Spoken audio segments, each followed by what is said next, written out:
ವಿದ್ಯಾರ್ಥಿಗಳ ಮೇಲೆ ದಾಳಿ ನಡೆದ ಸ್ಥಳಕ್ಕೆ ಸಂತೋಷ್ ಲಾಡ್ ಅವರು ಭೇಟಿ ನೀಡಿ ಸ್ಥಳವನ್ನ ವೀಕ್ಷಿಸಿದ್ದಾರೆ.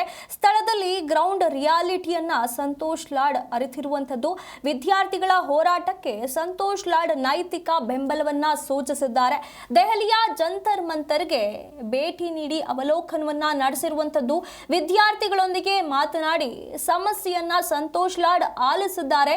ನೀಟ್ ಹಗರಣದ ವಿರುದ್ಧ ಆಕ್ರೋಶಗೊಂಡಿರುವಂತಹ ವಿದ್ಯಾರ್ಥಿಗಳ ಹೋರಾಟ ಈಗ ತಾರಕಕ್ಕೇರಿರುವಂತದ್ದು. ನ್ಯಾಯ ಕೇಳಿಕೊಂಡು ಬಂದಂತ ವಿದ್ಯಾರ್ಥಿಗಳ ಮೇಲೆ ಕೇಂದ್ರ ಸರ್ಕಾರ ನಡೆಸಿದಂತ ದೌರ್ಜನ್ಯದ ವಿರುದ್ಧ ಇಡೀ ದೇಶವೇ ಆಕ್ರೋಶಕ್ಕೆ ಒಳಗಾಗಿರುವಂತದ್ದು. ಘಟನೆ ನಡೆದ ಸ್ಥಳಕ್ಕೆ ರಾಜ್ಯದ ಮಾಜಿ ಸಚಿವ ಸಂತೋಷ್ ಲಾಡ್ ಅವರು ತೆರಳಿ ಪರಿಸ್ಥಿತಿಯ ಅವಲೋಕನವನ್ನ ಮಾಡಿದ್ದಾರೆ. ವಿದ್ಯಾರ್ಥಿಗಳ ಮೇಲೆ ಪೊಲೀಸರು ಹಲ್ಲೆ ನಡೆಸಿದ ಸ್ಥಳಗಳಿಗೆ ತೆರಳಿದಂತಹ ಸಂತೋಷ್ ಲಾಡ್ ಅವರು ಹಲವು ವಿದ್ಯಾರ್ಥಿಗಳೊಂದಿಗೆ ಮಾತನಾಡಿ ಅವರ ಸಮಸ್ಯೆಗಳನ್ನ ಅವಲೋಕಿಸಿದ್ದಾರೆ. ಅದಷ್ಟೇ ಅಲ್ಲದೆ ಅವರ ಹೋರಾಟಕ್ಕೆ ನೈತಿಕ ಬೆಂಬಲವನ್ನ ವ್ಯಕ್ತಪಡಿಸಿ ಅವರ ಭಾವನೆಗಳೊಂದಿಗೆ ಇವರು ಜೊತೆಯಾಗಿರುವಂತದ್ದು.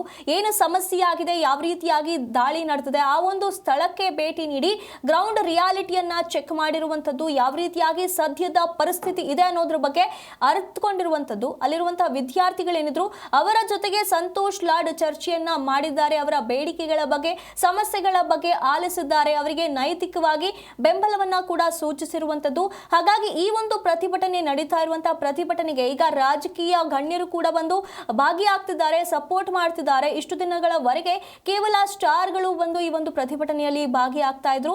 ಆದ್ರೆ ಈಗ ರಾಜಕೀಯ ತಿರುವು, ಈ ಒಂದು ರಾಜಕೀಯ ಬದಲಾವಣೆಗಳಲ್ಲಿ ಕಾಣಿಸ್ತಾ ಇರೋದನ್ನ ನಾವು ನೋಡ್ತಿರ್ಬೋದು.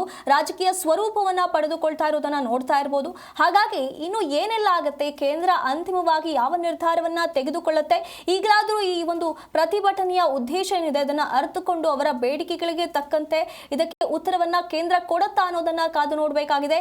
ಕೇವಲ ಒಂದು ಪ್ರತಿಭಟನೆ, ಸತ್ಯಾಗ್ರಹ, ಉಪವಾಸ ಸತ್ಯಾಗ್ರಹಕ್ಕೆ ಸೀಮಿತವಾದಂತ ಈ ಒಂದು ಪ್ರತಿಭಟನೆ ಈಗ ಈ ರೀತಿಯಾಗಿ ಫೈಟ್ ಶುರುವಾಗಿದೆ.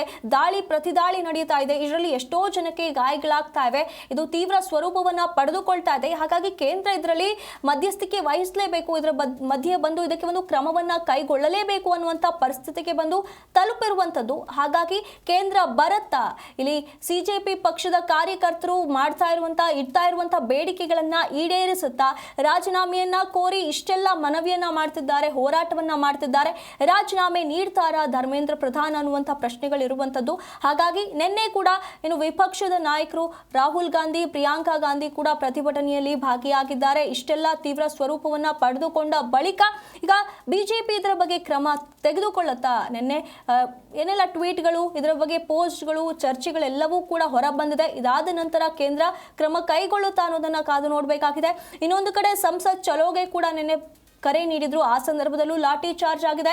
ನಿನ್ನೆ ಮಧ್ಯರಾತ್ರಿ ಕೂಡ ಈ ರೀತಿಯಾಗಿ ಲಾಠಿ ಚಾರ್ಜ್ ನಡೆದಿರುವಂತದ್ದು. ಪ್ರತಿಭಟನಾಕಾರರು ಕೂಡ ಪೊಲೀಸರ ಮೇಲೆ ಅಟ್ಯಾಕ್ ಅನ್ನ ನಡೆಸಿದ್ದಾರೆ. ಇಷ್ಟೆಲ್ಲ ಸಮಸ್ಯೆಗಳಾಗಿರುವಂತಹ ಸ್ಥಳಕ್ಕೆ ಒಂದು ಕಡೆ ಅಧಿಕಾರಿಗಳಾಗ್ಲಿ, ಇನ್ನೊಂದು ಕಡೆ ನಾಯಕರಾಗ್ಲಿ ಭೇಟಿ ನೀಡಿದ್ರ ಬಗ್ಗೆ ಸಮಸ್ಯೆಯನ್ನ ಆಲಿಸುವಂತ ಕೆಲಸವನ್ನ ಮಾಡ್ತಿದ್ದಾರೆ.